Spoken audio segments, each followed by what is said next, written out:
Hi, this is John Cullen from Celtic Gardens here live in Singapore, and I'm here trying to share with you sort of the inspiration that came for the design of Rose of Glendalough. It was in 1999 in Ireland, in a place called Glendalough in the Wicklow Mountains, that I asked Maura Rose Vogel to marry me. And I was surprised and thankful she said yes. I had in a backpack 2 little roses, a shovel, and right where she said yes, I planted these roses. And it was by a chapel very much like the one in the background. It's St. Kevin's Chapel, 11th century chapel.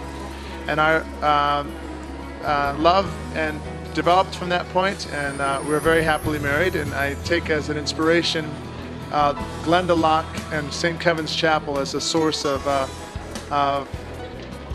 my marriage and passion for my marriage. We now have 3 children, and our 4th is due in October. And the girls are Deirdre Rose and Catherine Rose, with Aidan in between. And with the Rose of Glendalough, it probably should have been called the Roses of Glendalough, because they continue to be my great inspiration for the things that I do, the work that we do here in Singapore or in Ireland or in the States. One of our concepts for this garden was the marrying architecture with nature.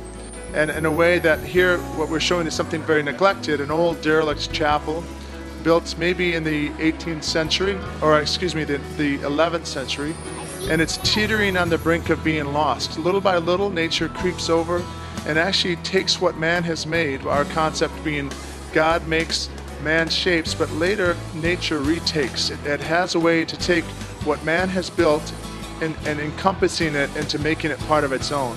So little by little, with a little small seedlings or saplings growing out of the foliage and the plants, suggesting that this is a continual process, that nature is taking over this area very graciously and thoughtfully. Nature by itself is beautiful. If you look at the composition of an individual plant, the composition of color, of foliage, is always perfect.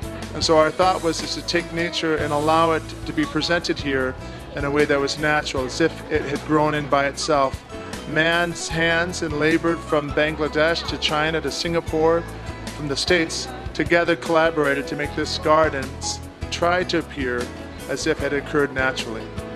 Beyond that, I would comment about the garden and style. We brought our stones over from Philadelphia, or from Pennsylvania. These are old pre-Civil War stones. They came from the fields and the walls north of Scranton, very close to Penn State University, where Kenny actually studied. And we put them together in a style very similar to Ireland and the stonework that was done in Ireland back centuries ago. And in fact, that was where I studied stonework. So trying to borrow off of those trends and those traditions in our stonework here in Singapore, working with the full crew of Nipo and their passions, and trying to incorporate them into their own work. So it's been a great honor to be a part of this thing, to this great Singapore Garden Festival. The collaborative effort of all the designers from around the world has been a great effort, but most particularly to collaborate with Nipo as a team from Singapore, marrying together their passions with United States from Celtic Gardens. So there we go. That was my effort to say that we've been honored, and it'll be a treasured experience and always remembered. All the best.